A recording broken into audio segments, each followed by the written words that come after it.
Hi everyone, thank you so much for joining us for the Superha Family Storytime. So happy you could join us today. I'm Dr. Benjamin Ha. And I'm not a doctor, I'm Nina Ha. And we're so excited to read to you this book today. It's called The Velveteen Rabbit by Margery Williams. And it's a really special book for my sister-in-law Madison and her family. And she and my brother just had a little baby of their own, baby John. So I'm sure this will be one of his favorites in years to come. This one is actually illustrated by Robyn Officer, so it's been reimagined and it's really a beautiful book, so we hope you'll enjoy it. Shall we dig in? Yeah, let's go. Okay, and Hammy's going to join us. This is Hammy. The Velveteen Rabbit by Margery Williams. Okay, page 1. There was once a Velveteen Rabbit, and in the beginning, he was really splendid. He was fat and bunchy, as a rabbit should be. His coat was spotted brown and white. He had real thread whiskers, and his ears were lined with pink sateen. On Christmas morning, when he sat wedged in the top of the boy's stocking, with a sprig of holly between his paws, the effect was charming. There were other things in the stocking, nuts and oranges, and a toy engine, and chocolate almonds, and a clockwork moose. Actually mouse. But the rabbit was quite the best of all. For at least 2 hours, the boy loved him.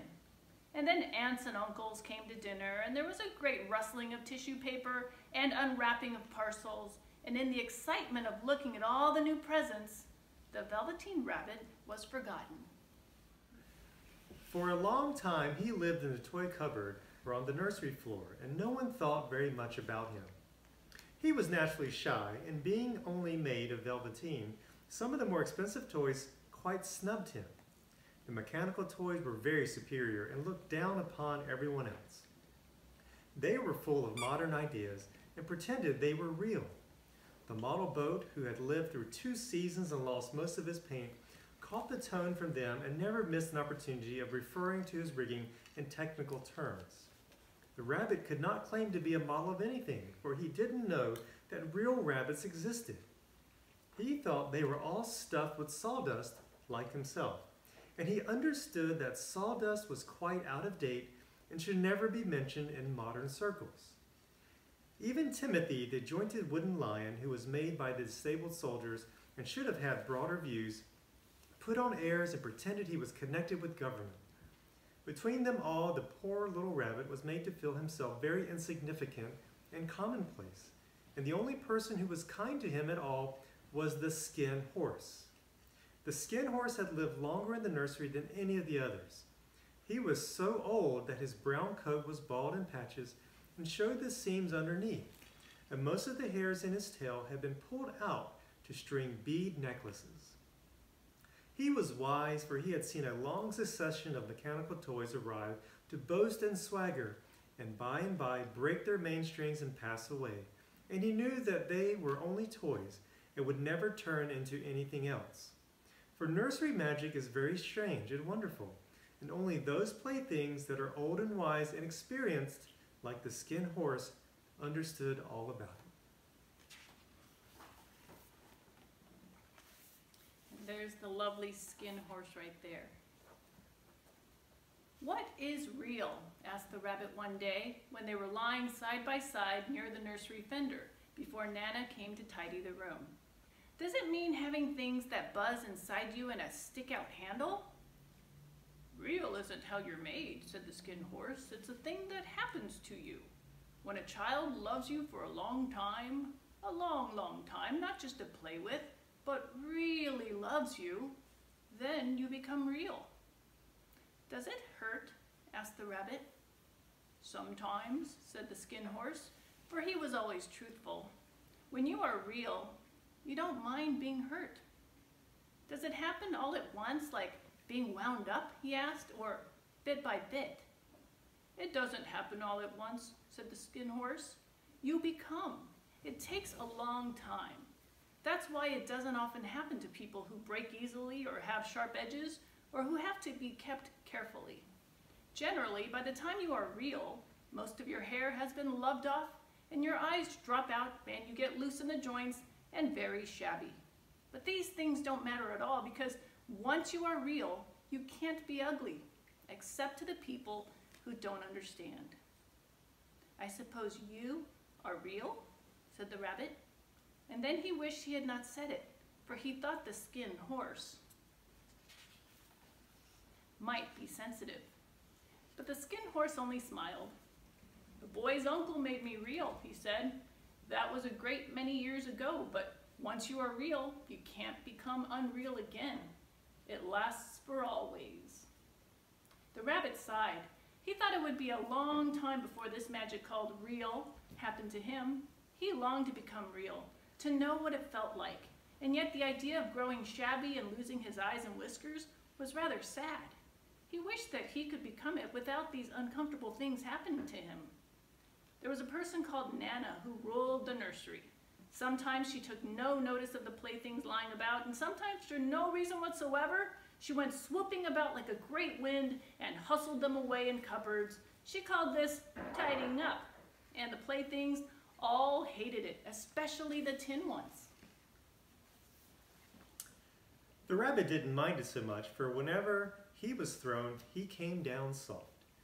One evening when the boy was going to bed, he couldn't find the china dog that always slept with him. Nana was in a hurry, and it was too much trouble to hunt for china dogs at bedtime, so she simply looked about her, and seeing that the toy cupboard door stood open, she made a swoop. "Here," she said, "take your old bunny. He'll do to sleep with you."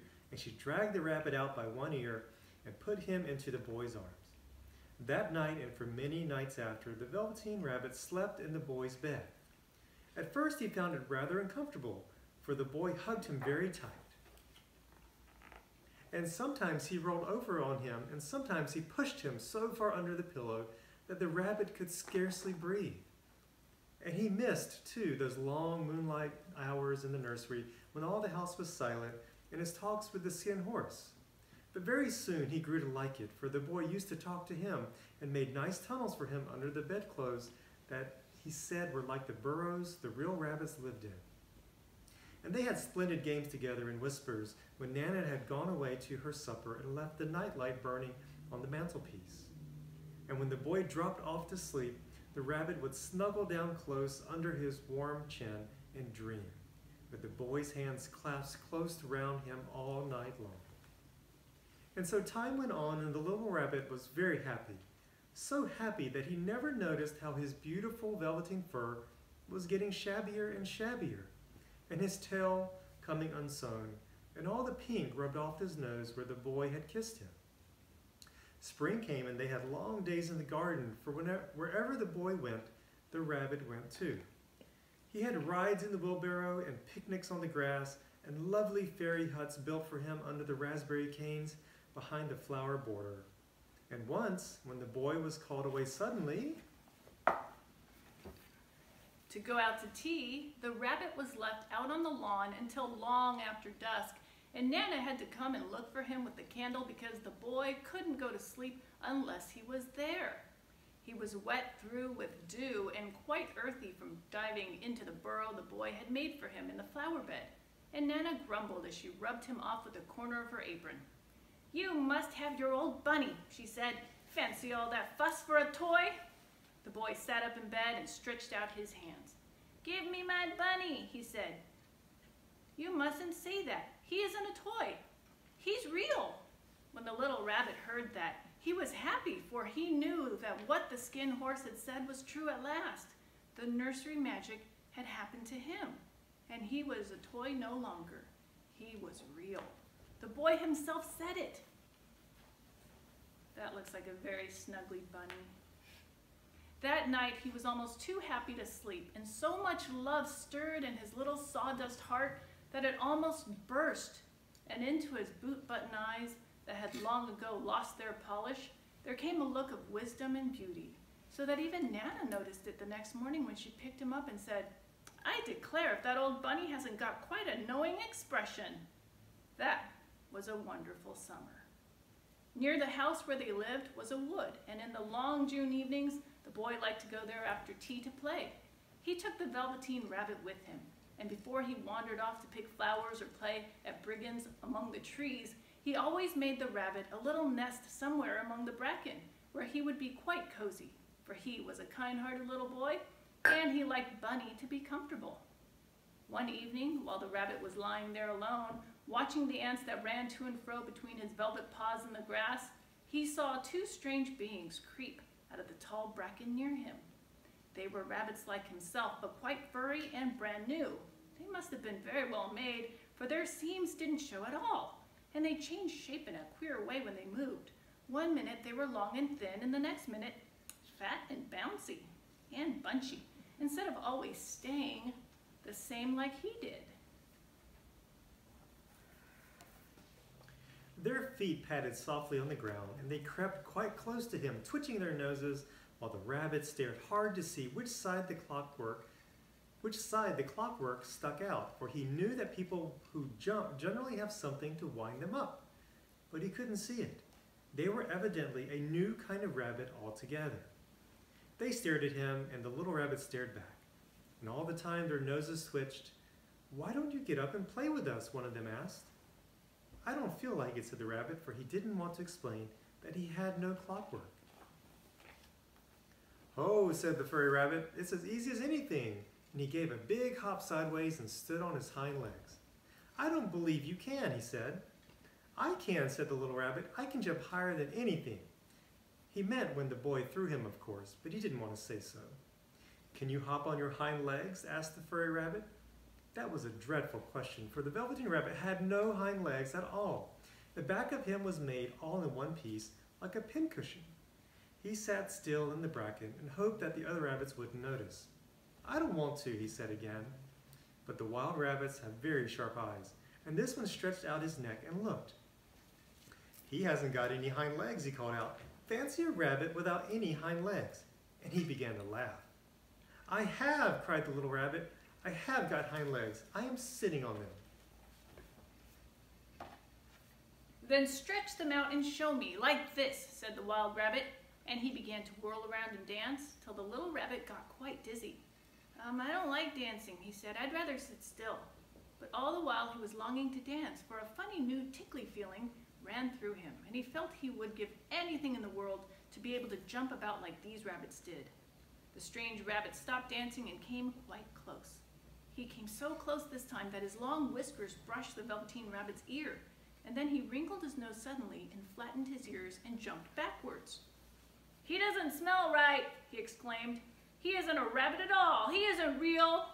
"I am real," said the little rabbit. "I am real. The boy said so." And he nearly began to cry. Just then there was a sound of footsteps, and the boy ran past them, and with a stamp of feet and a flash of white tails, the two strange rabbits disappeared. "Come back and play with me," called the little rabbit. "Oh, do come back. I know I'm real." But there was no answer. Only the little ants running to and fro, and the bracken swayed gently where the two strangers had passed. The Velveteen Rabbit was all alone. "Oh dear," he thought. "Why did they run away like that? Why couldn't they stop and talk to me?" For a long time he lay very still, watching the bracken and hoping that they would come back. But they never returned, and presently the sun sank lower and the little white moths fluttered out, and the boy came and carried him home. Weeks passed, and the little rabbit grew very old and shabby, but the boy loved him just as much. He loved him so hard that he loved all his whiskers off, and the pink lining to his ears turned gray, and his brown spots faded. He even began to lose his shape, and he scarcely looked like a rabbit anymore, except to the boy. To him, he was always beautiful, and that was all that the little rabbit cared about. He didn't mind how he looked to other people because the nursery magic had made him real. When you are real, shabbiness doesn't matter. And then one day, the boy was ill. His face grew very flushed, and he talked in his sleep, and his little body was so hot that it burned the rabbit when he held him close. Strange people came and went in the nursery, and a light burned all night. And through it all, the little Velveteen Rabbit lay there hidden from sight under the bedclothes. And he never stirred, for he was afraid that if they found him, someone might take him away. And he knew that the boy needed him. It was a long, weary time, for the boy was too ill to play, and the little rabbit found it rather dull, with nothing to do all day long. but he snuggled down patiently and looked forward to the time when the boy should be well again, and they would go out in the garden among the flowers and the butterflies and play splendid games in the raspberry thicket like they used to. All sorts of delightful things he planned, and while the boy lay half asleep, he crept up close to the pillow and whispered them in his ear. And presently the fever turned, and the boy got better. He was able to sit up in bed and look at picture books while the little rabbit cuddled close at his side. And one day they let him get up and dress. It was a bright sunny morning, and the windows stood wide, wide open. They had carried the boy out onto the balcony, wrapped in a shawl, and the little rabbit lay tangled up among the bedclothes, thinking. The boy was going to the seaside tomorrow. Everything was arranged, and now it only remained to carry out the doctor's orders. They talked about it all, while the little rabbit lay under the bedclothes, with just his head peeping out, and listened. The room was to be disinfected, and all the books and toys that the boy had played with in bed must be burnt. Hurrah, thought the little rabbit, tomorrow we shall go to the seaside, for the boy had often talked of the seaside, and he wanted very much to see the big waves coming in and the tiny crabs and the sand castles. Just then Nana caught sight of him. How about this old bunny, she asked.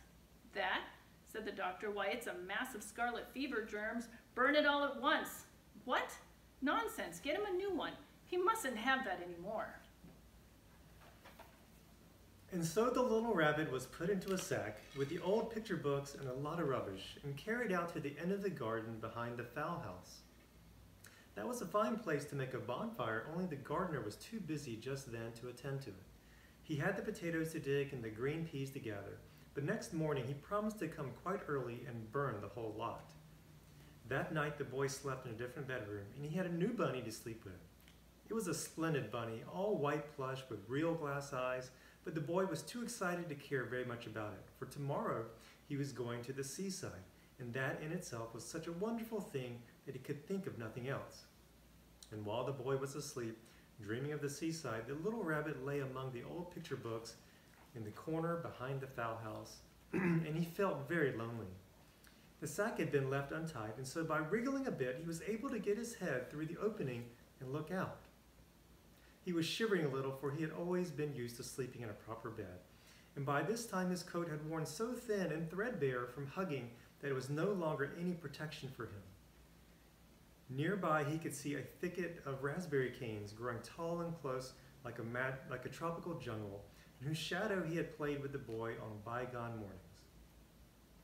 He thought of those long sunlit hours in the garden, how happy they were, and a great sadness came over him. He seemed to see them all pass before him, each more beautiful than the other.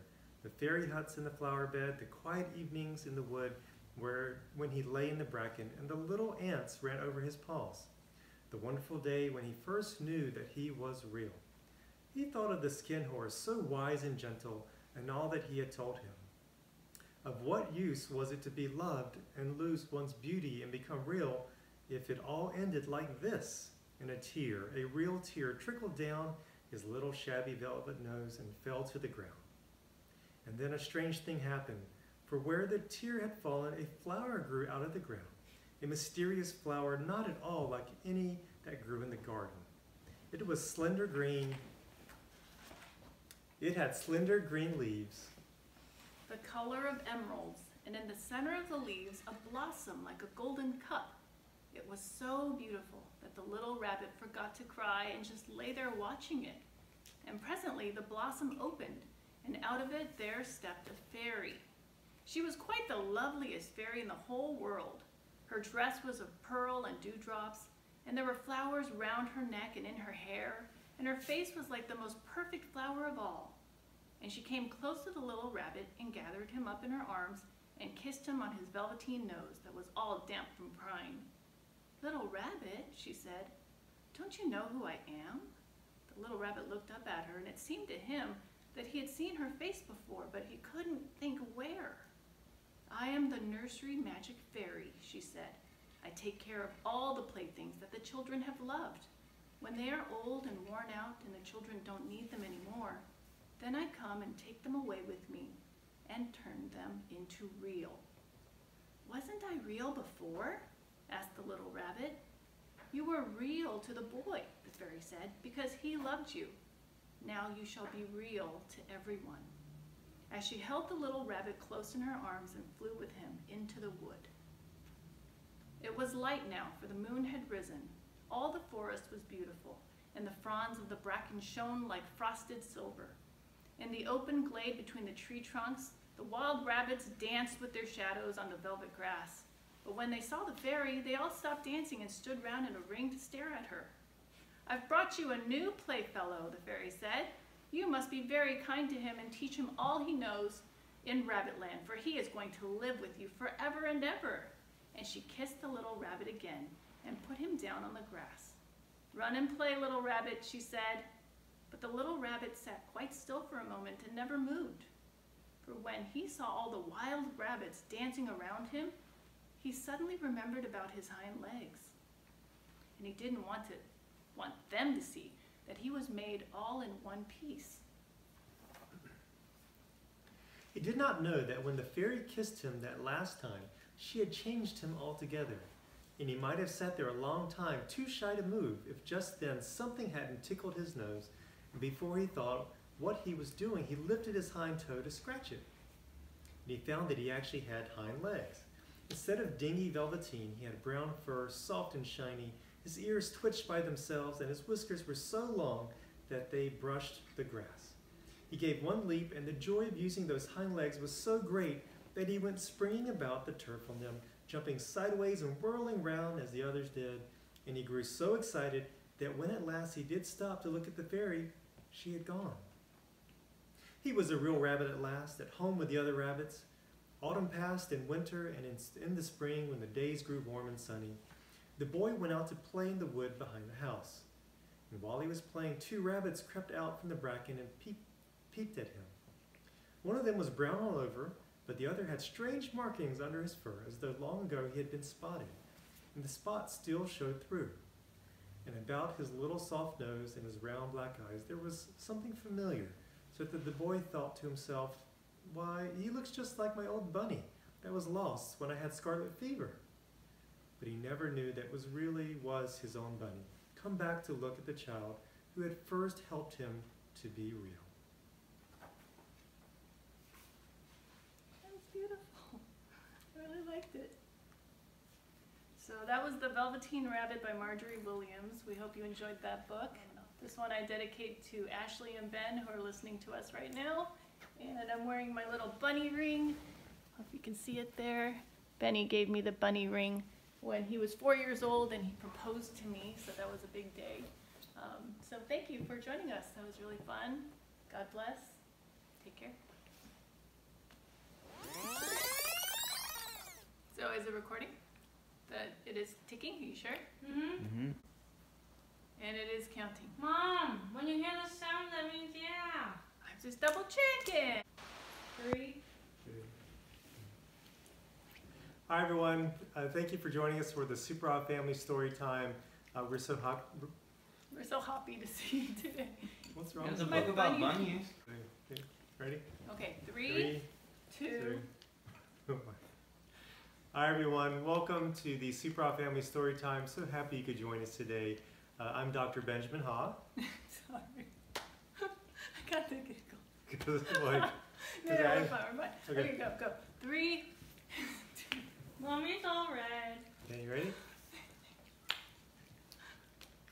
Welcome everyone, Superha Family Storytime.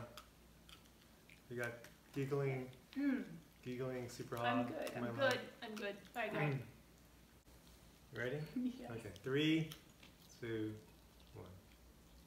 Good afternoon, everyone. Thank you so much for joining us for the Superha Family Storytime. I'm Dr. Benjamin Ha. And Nina Ha.